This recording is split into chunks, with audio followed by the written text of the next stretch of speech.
So HQ Holden fuel tank, putting in a VE fuel sender unit, pump and sender. I've gone through inside of the tank, outside of the tank, sandblasted, cleaned, not the inside of the tank obviously, but inside of the tank was cleaned out. Used a KBS tank clean kit.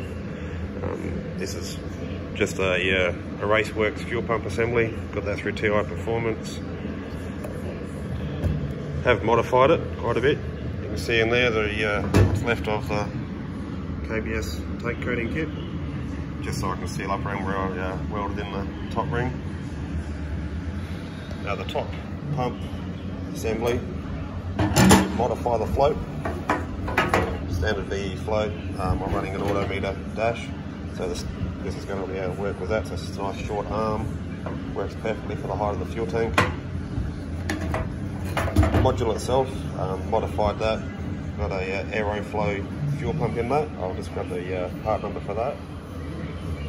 Just went with the Aeroflow AF49-1040, so it's 325 litres, should be plenty for what I'm chasing. Yeah, it's got a mild built LS1 stroke board, grease sleeve, whatever the rest of it. But yeah, this should sort out the fuel situation for the HQ. Running dash 8 lines off the top of this via an adapter up to the motor, still running a returnless system. Be going up to the LS, running the BTR eliminator manifold, dash 8 into the back of it. Once I get the motor in, I'll work out the final hose rating there. Dash 8 across the back, just to bridge the two lines together. Across the front, just went dash 6 just to balance it out. And I guess later on, if I need to, I'll probably run a return line off the front. We'll see how we go. Hopefully it'll cope without it. Fuel pump should be good for 60 psi. Internal reg set for 60 psi. That should be fine. Nice little bit of kit on the front of that. One of the Motion Raceworks Icon throttle bodies. Probably a little bit overkill for this motor.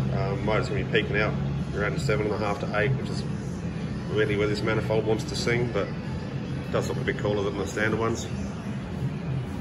Motor itself, could do a bit of a breakdown on it, but it's started life as a LS1 out of a VX. Went out to Rhemac engineering at Gawler here. It's been sleeved. So we've gone out to a 4-inch bore, stroker crank in it, 4-inch crank.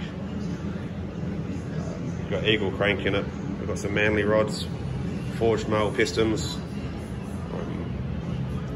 at the 402 cube. The heads, they're being done by Bullet Engineering up at Holden Hill there. So larger valves, CNC porting, a little bit of stuff on that. Should go quite nicely there. Standard rockers with a CHP trunnion kit in them. Got a rather chunky crane cam in it. Should be rather nice when it fires up. You can see we've done a power steering sort of delete on the front of this. One of the easier ways to do it. Essentially we just changed over a small idler pulley here. Changed that for a grooved pulley.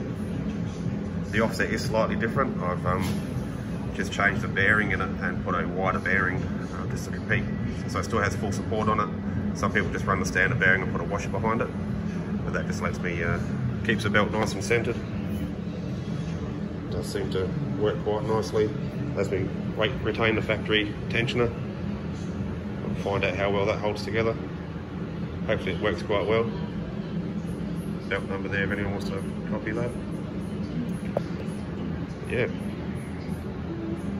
Hopefully be sitting in the queue shortly. We'll get to hear some noises out of it.